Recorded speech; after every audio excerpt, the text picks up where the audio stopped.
Hey, how's it going, all traders and investors? Welcome to Profit Chasers After Hours, or PICA, Episode 2. Tonight I have on air my good friend, Alexander Davis.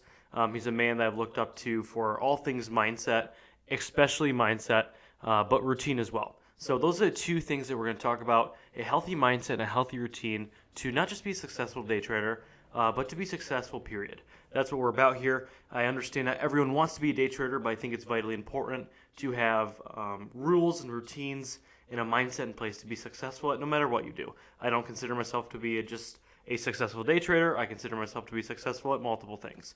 And it might not be money-making things, but friendship. The list goes on and on.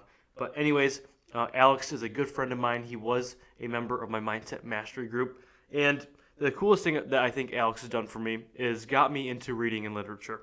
I, most like all of you who are listening, hated reading growing up. I was terrible at English. Most of you know this, that listen to me on live or probably listening to this. Excuse me.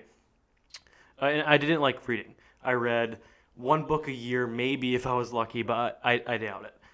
When Alex told me the numbers, showed me a number, showed that successful people actually read a lot, like a lot. Wow, I have something in my throat. Sorry. Since he showed me that, and he showed me the books and gave me some books and advice to read, those books changed my life. And in turn, Alex helped change my life because I wouldn't have read them without his help. He actually bought me some pretty cool books. So now we are book nerds together. He wrote me in there. I now have the blue light glasses to complete the look. But Alex, maybe introduce yourself, who you are, how you got to where you are, and especially where you're headed in 2022. Well, thank you, Jason, for the awesome introduction. So, my name is Alex Davis, and I am an entrepreneur. I'm 18 years old, and a few years ago, I started reading, 3 years to be exact, and it was my junior year of high school. It was in the summertime. One of my friends offered me the book, The Compound Effect by Darren Hardy. Now, I was at a point in life during this period of time when things weren't the best. I was not in the best mindset. I did not have the best attitude, the best friends, and I really didn't see a future. I didn't even understand what I wanted to do. You know, my parents were kind of pushing the whole idea of college, but I never really felt comfortable with that notion. Not because I didn't feel smart enough. I definitely was. My academics and my grades were there.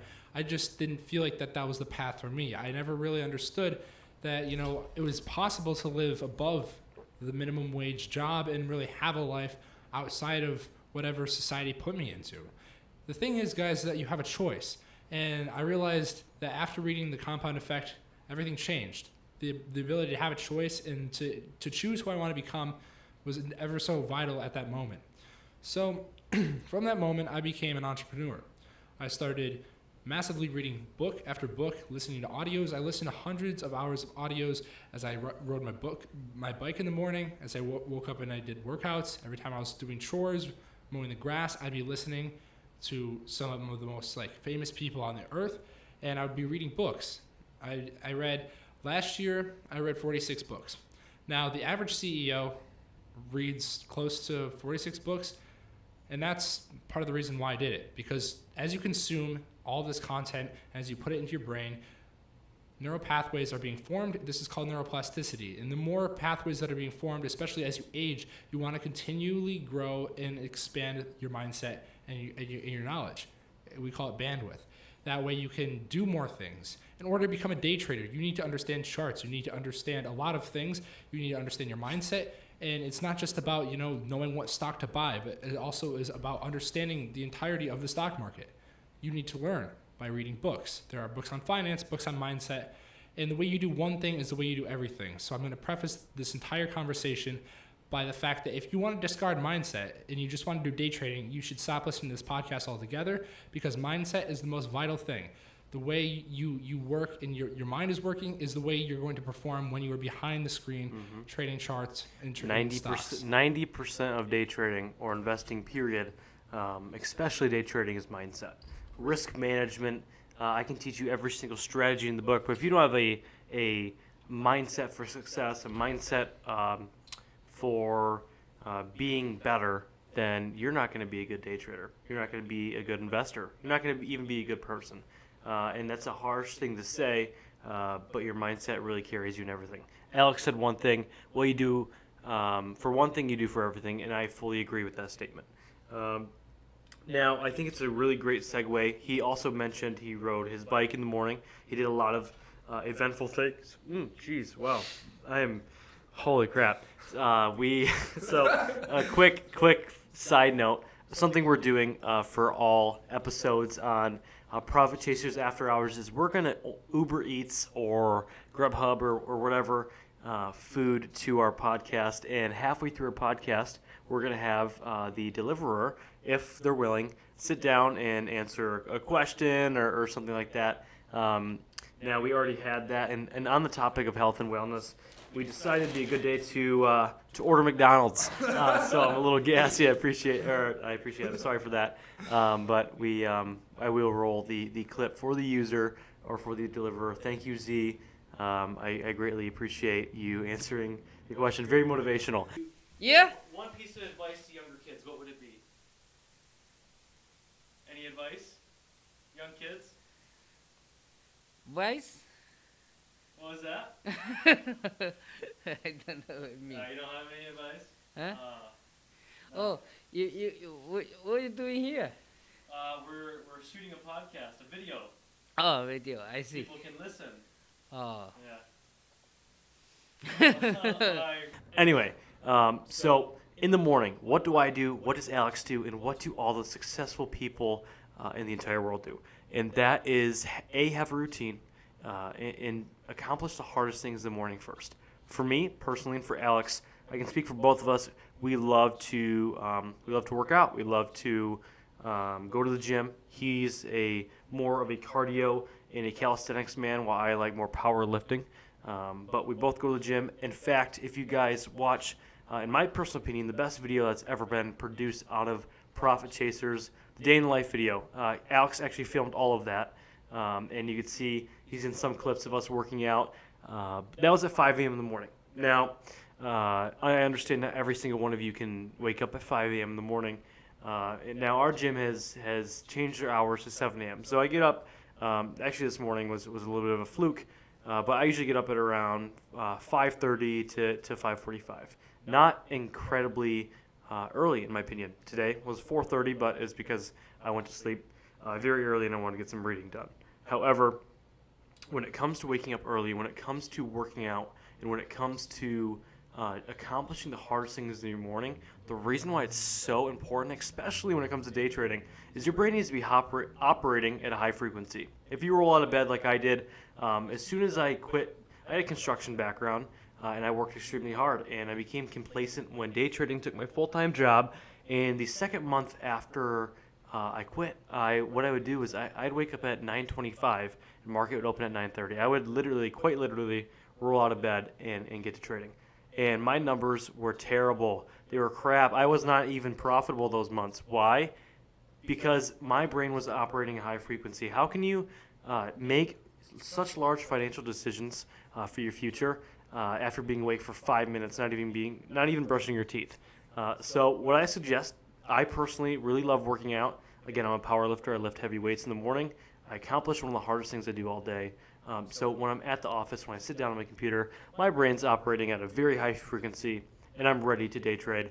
I'm ready to make financial decisions, and plus, my energy's there. My energy's matched all day because I've already completed such a long task. I want to complete another one, and another one. So my personal opinion, to elaborate on this a little bit more, is you need to wake up. I understand not every single one of you want to go in and bench a ton of weight in the morning, or squat a ton of weight. But there's a lot of other things you can do.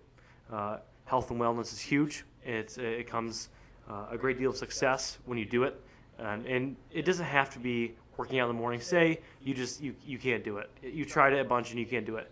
You need to try other things. What I'm saying is you can't simply just wake up and expect to day trade and expect your brain to be there. You're going to be sloppy. Your mindset's not going to be there. You're going to be very emotional. So maybe Alex, first talk about really what your morning routine was. He actually just gave me a book not too long ago called The 5 a.m. Club, and I saw he read this probably about a year before me, and there was a point where I was like, man, this kid he's waking up early every single morning. He's beating me now. I'd wake up at 5:30, 6 o'clock sometimes, and this kid's already up biking at 5 a.m., up before the sun, beating the sun and beating everyone before they're awake. So maybe, Alex, talk about the crazy journey you've had and how you got to biking 100 miles. Yeah. So here's the deal. Robin Sharma wrote a book called The 5 a.m. Club. And it is crucial that any person has a routine throughout their day. Now, I understand that not many of you are going to be, jumping under your seats when you hear the word waking up at 5 a.m. But the point is, it doesn't matter necessarily when you wake up or when you go to bed. All that matters is the time that you're using between those hours that you are awake. Some people like to wake up at 6 a.m. That's totally fine. I personally prefer waking up at 5 a.m. I get a boost hearing that I am the first person awake. When I go out for a run at 5 a.m., I'm the only one on the street. When I'm biking at 5 a.m., the sun hasn't even risen yet. I'm the only person on the road. There aren't even cars at this point. It is an incredible wake-up call to know that I am, in one form of a word, successful. Now, some of you may not have the same drive, so that's totally fine. Just make sure that during your day, you are spending your time doing something that is productive, set goals for yourself, and try to actually take action on those goals throughout your day. Otherwise, you're just wasting your time. Now, I remember during my college weeks, my first quarter at college, I spent most of my time kind of being distracted. There are so many inputs surrounding you every single day. You have all of these different people saying that you want to hang out all the time. And, it's very easy to just say yes. It's a lot of instant gratification, which is one of the worst words that I believe is in the English language. I hate instant gratification for most things because when you're always, being distracted, when you're always doing all these different things besides focusing on your goals and your targets, you're not actually making any progress. There's this concept called traction and distraction. Traction is any action that you're taking towards your goals. Distraction is any action that is pulling you away from your goals. My goal is to be a successful author, to be a successful entrepreneur, successful podcast host, making sure that I'm doing these things. While I was at college, I frankly wasn't doing any of them, so I felt very distracted. A lot of my action was pulling me away from that. But as Jason mentioned, I biked 100 miles in 6.5 hours. This is actually something quite common in the biking community, but for somebody who's never really biked, it is such an incredibly difficult physical task. I remember it was on a Wednesday. Monday, I rode my bike 80 miles. Tuesday was 50, and then Wednesday I woke up out of nowhere and biked 100 miles. Normally it takes people about 4.5 months to train for something this intense, and they normally bike with other people. However, it was the middle of summer, it was 95 degrees outside, I was by myself, 6.5 hours on the highway, and I was biking this all. I was dehydrated, I was tired, my body was aching, but I did it. That is what we call mental toughness. David Goggins talks about it in his book, Can't Hurt Me. And after reading that book, I remember 3 days, 80, 50, and 100 miles were ridden. Now, these aren't the only days that I've ridden long distance, but certainly riding something that intense and doing something that hard for yourself proves and validates the fact that you can. And so I know that every single person listening out there is trying to do something with their life. And if you're listening to Jason, you probably want to be a day trader. And I'm telling you this right now that you can. But it's going to take routine, it's going to take discipline, it's going to take action to make sure that you can do those things. Maybe you don't want to bike 100 miles, but maybe you want to make $100 million in one day or in a year. Whatever it is, you need to start taking action on those things now so that someday in your lifetime you can actually achieve those things. And that requires discipline and routine. So try to wake up early and do something that your future self will thank you for. Now, one thing to elaborate on, and you guys hear me say it probably 10 times a day in the live stream. Those of you who are avid PC members, you're probably rolling your eyes. Now, the word I'm looking for is consistency. Again, he talked about discipline. He talked about routine. Now, motivation comes and goes. Now, determination and consistency is showing up every single day. Now, for me, it's sitting at my monitor every single day. Hypothetically, this summer was a slow market cycle. There wasn't many penny stocks moving. There wasn't even much opportunity moving. It was just pretty stagnant. Now, I showed up every single day because I knew one day it would switch. One day it had to switch. But if I, took a few vacations and said, I'm off for the summer, and I wouldn't have made as much money as I did this year. Now, come second week of October, things switched.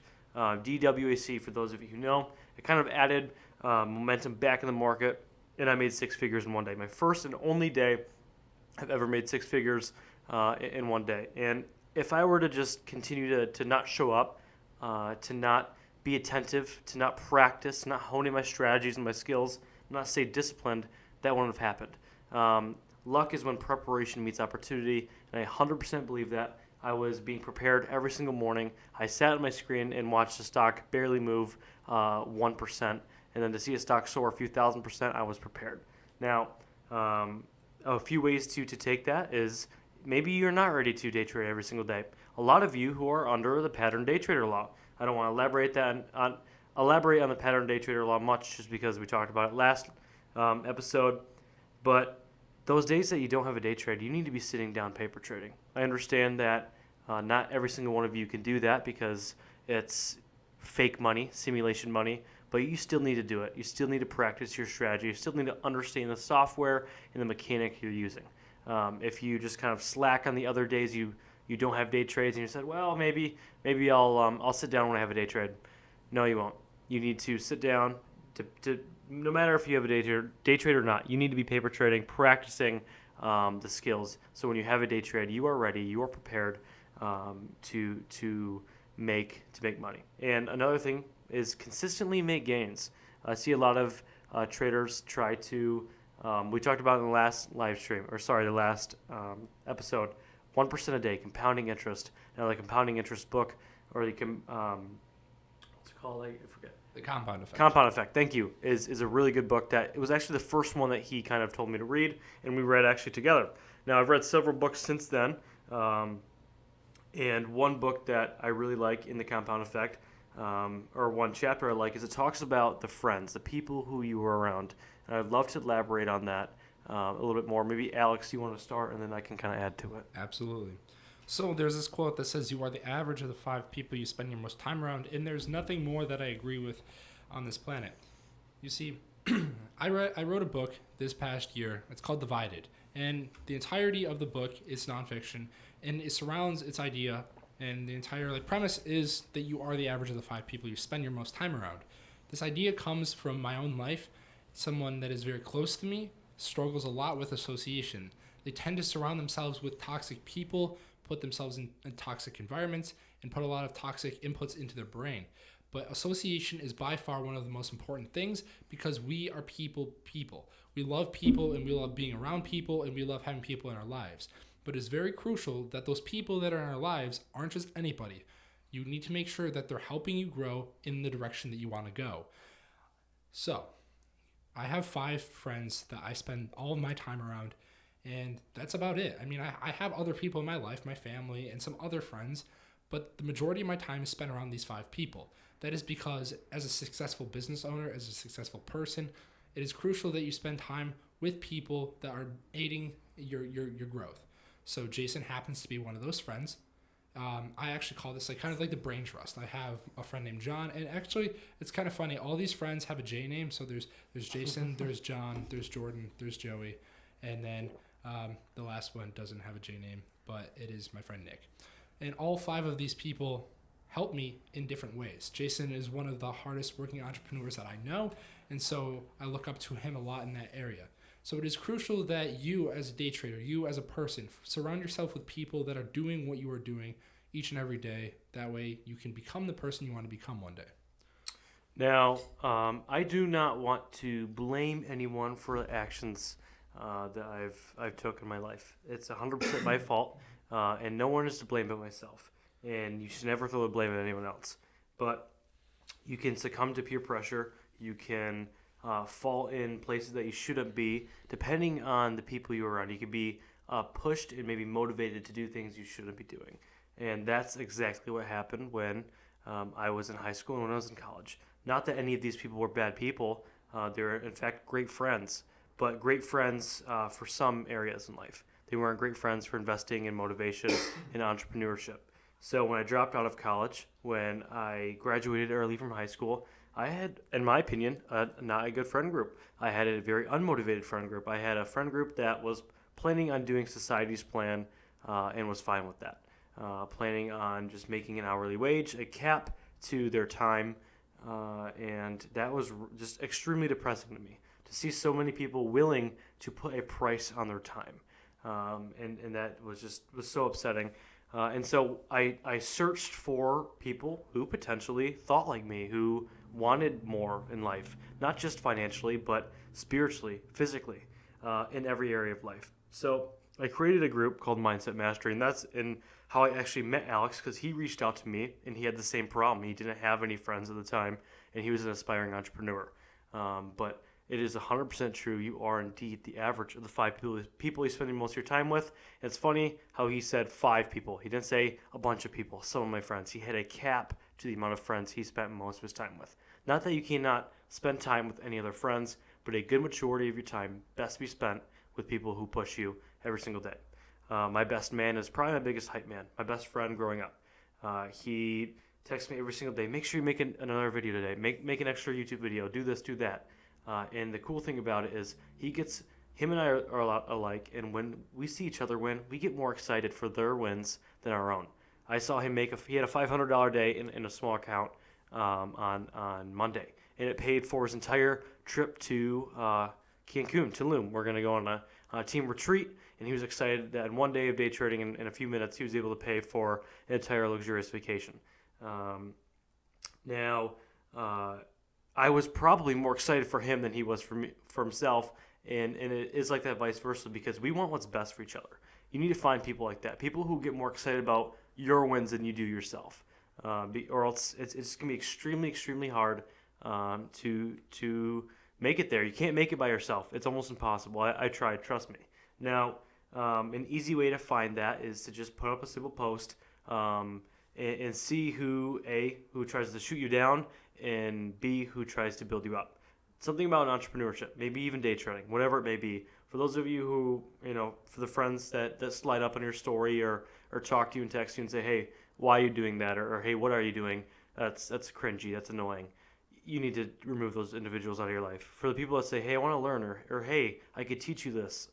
Let's do this together. Those are the people you want to stick to and ride with for the rest of your life. So to wrap that part up, I'm extremely thankful for the friends I have, extremely thankful for the connections I have, and I consider them blessings because they all help me out extremely. One of my good friends this morning, after we worked out, he just simply said, I'm so thankful for the friend group we've built. We are all extremely thankful because we push ourselves, we push each other, we have habits, we make sure we complete those habits, we complete those goals. So you want to make sure you find those type of people in your lives. And it's more than one. I think it's important to find just more than one friend that can push you like that.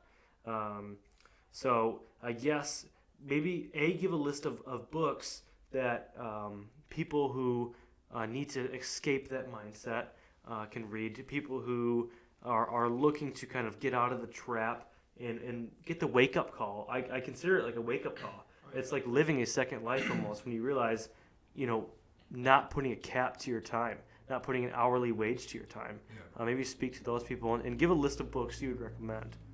Yeah, so right off the bat, I've already mentioned it in this podcast. The Compound Effect by Darren Hardy is by far one of the most impactful reads I've ever read in my entire life.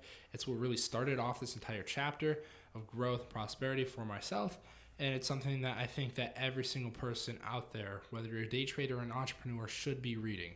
And not just once, several times. I've read that book myself 3 times, once by myself, once with the Mindset Mastery group, and then once again with my friend John.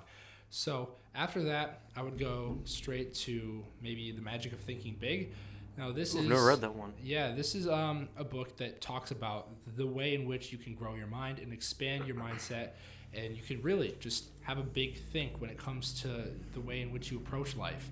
Why play small? Denzel Washington always says in his graduation speeches, because there's no point in playing small. So that would be a good book. Right. The next book I would say is Think and Grow Rich by Napoleon Hill. This is an absolute staple that all of you should be reading several times throughout your life. That is just expanding on the idea, number one, of mastermind and just the idea of thinking and becoming wealthy and really bringing in what we like to call the power of attraction, the law of attraction. Another book as far as physical endurance and callousing the mind, Can't Hurt Me by David Goggins. This is something that I want every single person out there to read, no matter what. It is an absolute game changer to see what one man can endure in their life and actually make out of their life. David Goggins is a man who has endured the most abuse, the most pain I've ever seen anyone on this planet ever face, but then actually turn that pain into something that is absolutely incredible. This man has run like hundreds of miles with 2 broken feet while peeing blood, and successfully completed that. He holds the record for the most amount of pull-ups in one single day. It is incredible what this man is faced, and it really helped me in my journey when I was biking 100 miles in one day, biking 80 miles, 50 miles, being able to run or bike when it's 20 below zero. There was one time I remember I biked 55 miles and it was 10 degrees below freezing. And so if you don't know, that's negative 10 degrees Fahrenheit. And it was cold outside. There was snow. I don't think it is. What? I think is it like 20 degrees? That'd be like 20 degrees. Oh, okay. Right? Well, actually, I worded that wrong. The temperature was actually negative 10 degrees Fahrenheit. Jeez. And so I was wearing snow pants, I was wearing sweatpants, I was wearing a shirt and a jacket. And you still biked? Yeah. What, do you have snow tires on those treads? Are you serious? Yeah, I'm serious. With the ice and everything? Yeah, 55 miles. It was snowing. It was a blizzard out. My dad told me I was insane. And no, I successfully completed it. I have. I agree with your dad actually on that one. My Strava account, and it was one of the hardest things besides 100 miles that I've ever done. But sometimes you forget your wins, and I was actually glad that I'm on this podcast because I just remembered that one. But yeah, that was a very intense day for me. But it couldn't be possible if I didn't read "Can't Hurt Me" by David Goggins. And I'll give you guys one more. I believe that would be 5 books. I would say Ego is the Enemy by Ryan Holiday. This book, in a lot of ways, helps your ego, obviously, and being able to manage ego when it comes to success, and realize that even when you become successful, it's always the best to stay humble and not brag about your wins, but remember them lightly as you move throughout your day, and just be happy and grateful for where you are in life, but also maintaining a positive outlook. Oh wait, I'm going to throw you guys one bonus book because this is a book I've wanted Jason to read for a while, and this, for you entrepreneurs, is going to just wreck your life. The Go-Giver is such an incredible book. Jason's friend Owen actually has it. I lended it to him, and I want Jason to read it next. And it's a story about being able to network yourself with successful individuals. 5 actually individuals in this book help the one entrepreneur reach infinite amounts of wealth in all terms of the word, health, wealth, love, and happiness to have a good life. So, yeah, read The Go-Giver. What Alex doesn't know is I've already read that book. Oh, yeah, actually, that's the only one that I've read in like a week. That was the one I picked. Actually, no, Make Your Bed was the one I read back in the day. That's kind of a good one. Yeah. It's a short read. For those of you who want it, I'll throw one more book out there, who want an extremely short but extremely motivational book. I'd say Make Your Bed. That's just a super easy one. He also has a really good speech. Now, also, quick highlights I wanted to post about that is he said, what was it, Denzel Washington quote? Dream bigger or well, it's don't play small, never play small. Never play small. But there's actually we want to talk about failure on this podcast, and there's a really, really good quote in that entire speech. He talks about this idea of falling forward. A lot of people, especially, your close family members, when you try to do something as big as entrepreneurship, will tell you, have a plan B, honey, make sure you go to college. But the thing is I don't understand the plan B, because if I'm going to fall, I want to fall forward. There's nothing to fall back on. Like, if I want to fall anyway, it's like I want to fall forward so I can see what I'm going to hit as I'm falling. And that just is such a powerful quote, in my opinion. I think it's a great segue to our first question. But before we go there, what I wanted to say is you guys should often have goals that scare you, goals that are extremely hard to obtain. I have an individual that's one of my friends that his goal is to make $100,000 next year. Now, why would he cap himself at that? Why wouldn't he go for something a little bit harder, like $250,000? Now, it's a lot harder for him to have certain things in place to net $1 million. Because there's a lot of room for him to grow, but I think $250,000 for him is extremely doable. I think $1 million is definitely doable. But why cap yourself at that? Because if you fall short, I'd rather fall short at $1 million than fall short of $100,000. That's for damn sure. Yeah, you're good. So last year, my senior year of high school, to this point, I challenged myself in 100 days to make $1 million. At the beginning of the 100 days, I didn't have a network. I didn't have any association that could possibly get me a net worth of something over $1 million, and I didn't actually have the skills in place to, net $1 million. I didn't know really how to day trade, didn't know really how to do many things. But it was the goal that scared me, so much so that, every single day I was waking up at 5 a.m., going to the gym, making sure I had, a good mindset about life, reading books nonstop, audios nonstop, trying to reach out to individuals. I during that year, during those 100 days, I became friends with Jason Byers. I became friends with my good friend Jordan. I strengthened my relationship with John. And there are several other individuals that, that helped me along the way. One of my biggest mentors was Carmelia, the girl that I helped get to 18,000 followers on TikTok in 2 weeks, a celebrity matchmaker. I've talked to people that have written on the New York Times before. I've connected to several individuals that have helped me along the journey in 100 days because I was so scared every single day that, June 1st was coming right around the corner. I need to act fast. I got a business coach. I hired a business coach, and I spent my entire net worth on hiring this guy. This guy charges $100,000 for, adults to coach with him. I spent $4,000, everything that I had in my bank account, on having this guy help me out for the extended period of time of the challenge. We wrote an entire ebook in the span of a few weeks, and we were publishing it, and we were having webinars, and everything was moving at such a rapid pace. I started my first company, Core Live Enterprises, during that time. Life just exploded, and I really couldn't control it. Now, sadly, I didn't hit the target. But how would a 17-year-old even hit $1 million in 100 days? It's not, feasible. But the goal, the whole point of the entire story is that I was very scared during those 100 days. I networked with so many individuals that now, $1 million is a lot closer to me than it would have been last year because Right. of the things that I had set in place. Now, I could probably hit $1 million in this year, this upcoming 2022, and I hope to surpass that. But if I didn't work so hard, if I didn't stay up so late all those weeks and times, I really burnt myself out. I didn't have a lot of friends during that time. School was put on the side, college was put on the side, and I was focused on this goal. And that's what Jason is really talking about here, just making sure you have goals that really drive you and really push you. And when you get out of bed, they scare you. Don't be afraid to say you want to make $100 million if that's what gets you excited. You probably won't. But don't even listen to me because, the only thing that is going to motivate you is you and your goals. Make sure these goals scare you so that you actually take action on them, because I promise it works as long as you're scared. Yeah, no, definitely. One goal that comes to mind is I wanted to have 100,000 followers, and I wanted to make 100,000 followers in a month. I only had 3,000 followers at the beginning of a 4-week period, and I knew that I'd have to put myself out there more, have to make more content, provide more value. And I'm surely glad I did that because we actually hit that in 3 weeks. So I was really glad that we were able to score 100,000 followers, but that's besides the point.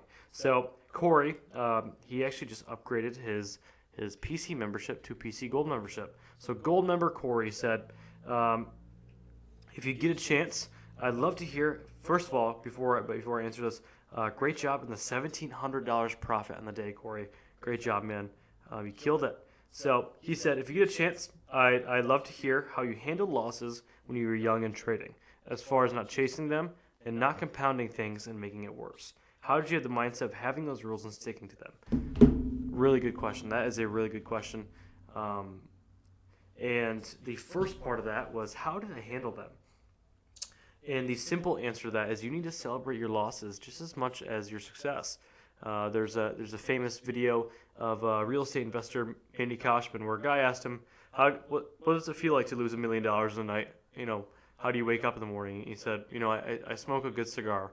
Basically saying, you learn from your losses and your successes. So as long as you take a lesson from that loss, as long as you don't let it happen again, in your eyes, it could have been a successful loss. Meaning, if I wouldn't have lost that little amount when I first started, say I took a $300 loss. Now it was at that point maybe 10% of my portfolio because I made a stupid decision. I went against my rules. I'm sure glad it wasn't 10% of my portfolio when my stock account reached over $300,000. That would have been a sizable loss, a really big loss. So those small losers, take pride in them because you're learning. You shouldn't be continually having those losses. If you are, your strategy or your discipline when it comes to day trading or trading period is not right. But if for some of those beginner losses that you do incur, you guys need to celebrate them. You need to remember them because, just so they don't happen again. Every trader has them. And so waking up knowing that there's going to be another opportunity tomorrow to either A, make that money back, or B, to make more money than what I lost. And that's what kept me coming back every single day. Even, for the first, there's no secret, the first 3 years of me trading, I wasn't profitable. I probably lost $25,000 in 3 years, maybe 2 years in trading, because I didn't know what I was doing. And to put that in perspective, I made that in 1 day, 2 days ago. So it's really just all about perspective and knowing that trading is all about growth and scalability. I only traded with 2,000 or 3,000 when I first started. Now I took my first position that actually, on accident, went over $1 million. That was the biggest position I've ever took. A little bit of a leverage, more than I would have liked to have on that trade. But basically, saying is I understood what I did wrong in the beginning, so I don't have to do them now when I have a lot more money. And the second part of that question. As far as not chasing them and compounding things and making it worse. That's a beginner lesson. I actually saw someone in our Discord, a free member, I'm not going to say the individual's name, but I saw that this trader had lost probably on 7 or 8 different stocks, and every single stock it was a bigger and bigger loss. And what I gathered from that is A, the discipline wasn't there.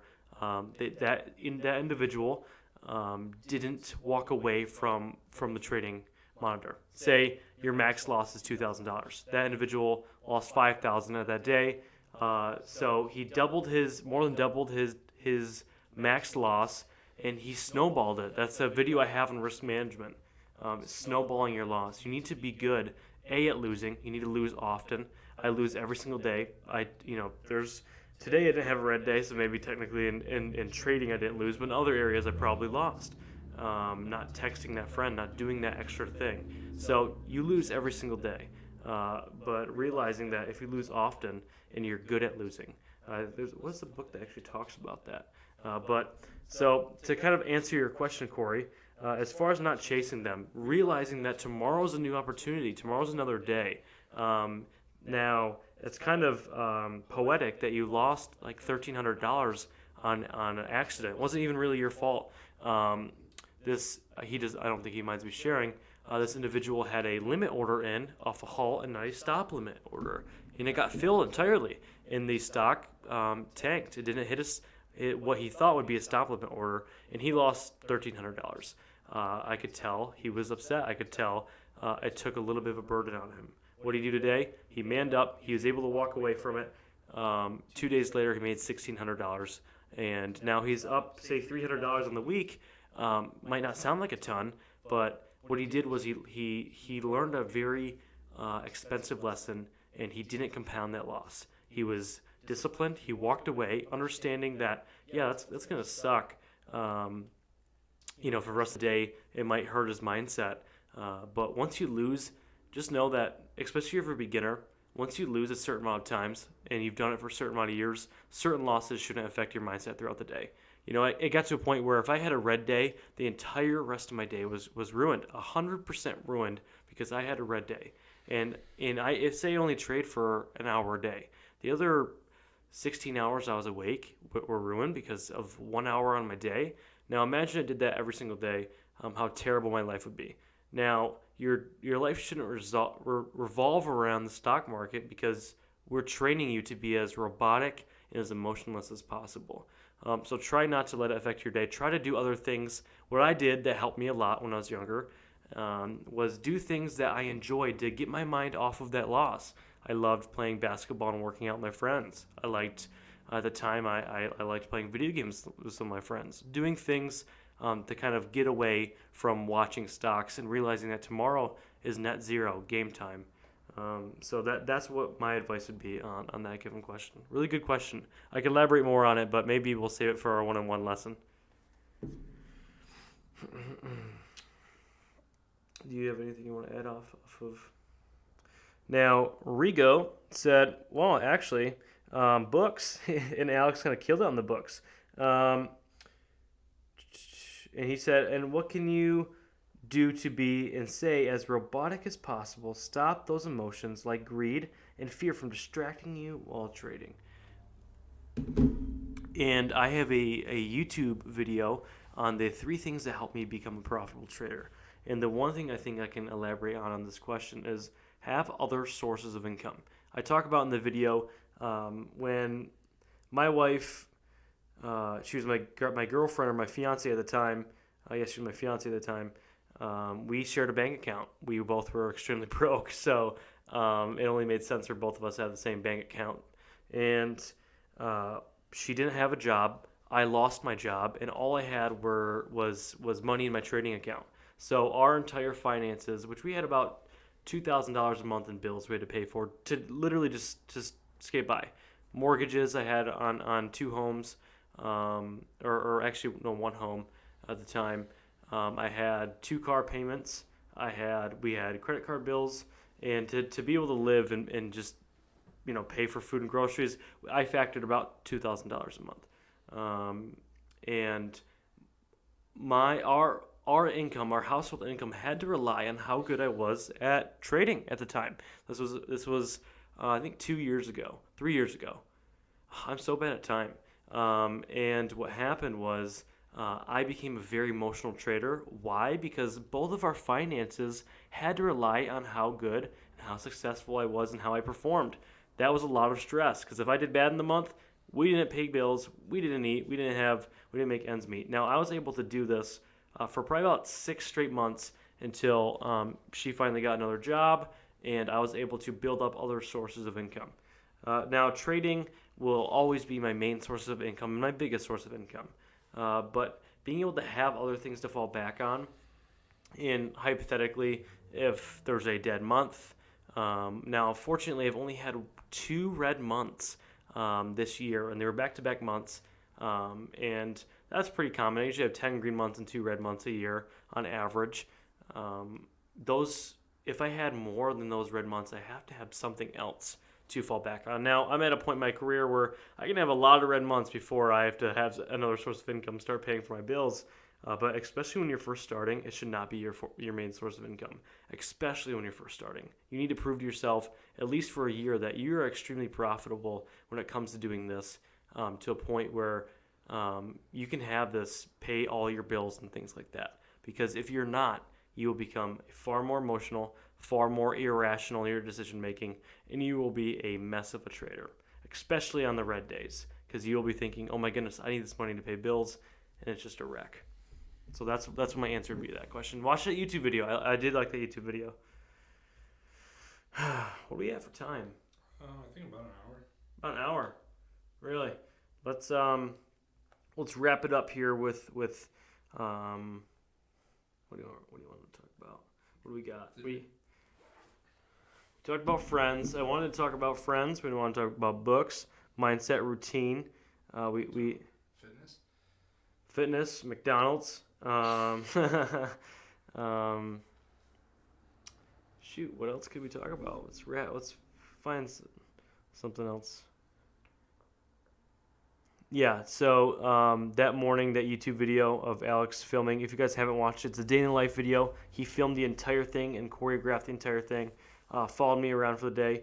We were late to the gym because we had to perform a citizen's arrest because an individual was extremely drunk driving, and he peed all over his car, and I witnessed everything. So other than that, what is something else that we could talk about? Oh, so cool things to look forward to. We're going to have some real estate investors on here. I'm actually currently working on a real estate flip. If for those of you who follow me in my personal Instagram account, again, that is Jason_Byers_.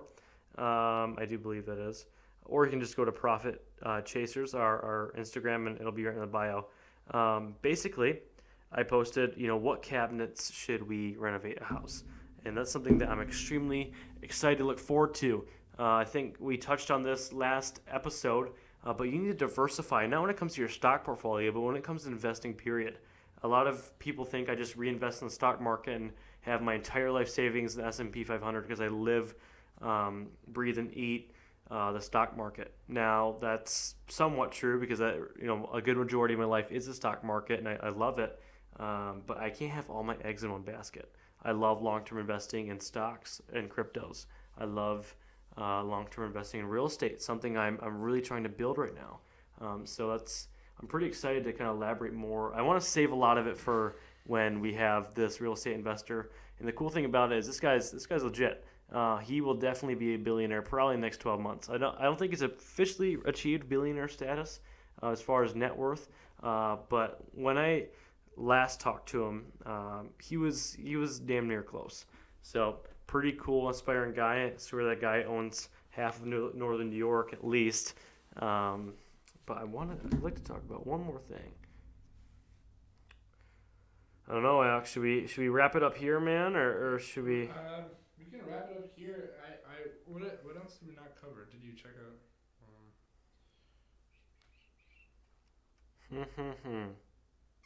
So Networking. networking. You kind of covered it about when you needed the. So I'll end it on this. When it comes to entrepreneurship, one thing that excelled, it kind of motivated me was I got invited to go to a networking event in Miami where we hopped on a very expensive yacht and partied like crazy. And basically it was just a huge networking event. And that boat, probably net worth wise, adding it all up, was definitely a few $1 billion. And it was really cool to see that so many successful people came out of so many different areas and markets, and to realize there's so many different ways and paths to success. That was probably the coolest thing that ever happened to me. Now, because of those connections I made, my net worth probably from that trip has increased at least 6 figures. I haven't really capitalized on them as much as I probably should, but say that the entire trip cost maybe $10,000 because I like to ball out when I go on vacations. That's 1,000% return on investment if it added at least $100,000 in net worth just from the contacts I made alone. Now, that was only in the past. That was 5 or 6 months ago. And a year from now, one of those connections could strike an investment we can go in together, and it could be millions of dollars off of just a minimum. It could have been like a $3,000 investment. So if there's networking events, you don't have to go to the top of the line bougiest ones, but personally, I think those networking events are huge, and my goal for 2022 is to go to at least minimum 2 of them, but I would like to do one every single quarter because I think it's so important to meet other people, not just in your field, but in other fields as well, who are also, it's just really cool, really fascinating, and it's interesting because when you're around an area that's not very wealthy, and you go to somewhere like Miami, and you're around a bunch of people who are worth, at the time, probably 90% of those people were worth more than me, if not 99%. If I wasn't the brokest person there, my net worth has changed a lot in the last 5 months. But it's just cool because you always want to be kind of the low man on the totem pole. I feel like I'm always motivated. It's hard to be motivated when you're always a top dog. So that's one thing that I liked about it. A good quote to add to that is, when you become like the best in the band, it's time to find a new band. And what Jason is talking about is it's like where we come from is an area that not a lot of economic prosperity lies. So, for Jason, being in an area where there's nothing but wealthy individuals and with, net worth wise, a lot higher than Jason, it's really great to, network with individuals like that. Your network ultimately will become your net worth. So do remember that association is everything. Try to find individuals that are already where you're at. There's this concept called plus minus equals. Yep. You want one person in your life to be better than you, one person a little bit lower than you that you can teach, and then one person that you can run with, and that is your equals. And that's what I have to say about that. One quick funny story on the trip was there was this guy who was, at the time, I think 4 years older than me. So he had a little bit more of a runway, but he whipped out a little, on his phone, a little crypto wallet, and it had like a price tag of $56 million. And it probably is worth more than $100 million now if he kept all of his positions. I'm not sure how he did it. And I'm not quite sure if it was 100% authentic. I do believe it probably was. But I'm like, dude, how did you do it, man? You're 20, he's 24. I was only 19 or at the time of going to that event. I'm like, man, that's, wow, 50 million. I have 5 years. That's 10 million a year. I'm thinking that's $1 million a month. That's me hard right now. For day trading, my goal was 10,000 a month. It's since 10x since then. But I was like, wow, how'd you do it, man? He said, I'm not lying. drugs, hustling, drugs and hustling. I was like, no freaking way. This guy's, I'm like, I thought he was lying because, well, the people say that's a joke. He's like, serious, man, I sold a lot of drugs, a lot of cocaine, a lot of drugs, and hustling. And I was like, dude, this is not real. I'm not advocating to get into that business. I was like, hey, I'm in the first few million doing drugs and selling drugs and flipping drugs. I was like, all right, dude, enough drugs. There's like billionaires around me. Please stop saying drugs. And then he was an early crypto investor. But anyways, that's going to do it for episode 2 of Profit Chasers After Hours. I really do appreciate if you guys did stick around to the end. Stay tuned to episode 3. I'm not sure when we're going to have the billionaire on here. Hopefully episode 3. And he's got a much cooler podcast studio than I do. Obviously, we did switch it up if you guys are on YouTube. Pretty cool chairs, brand new chairs, expensive chairs. The furniture is so expensive now. And what's hanging above me is actually the biggest buck in the family, and you can see that, and I shot that. Not to flex or anything, but we're going to continue to improve these podcasts. Obviously, now we have 2 mics instead of 1 broke mic.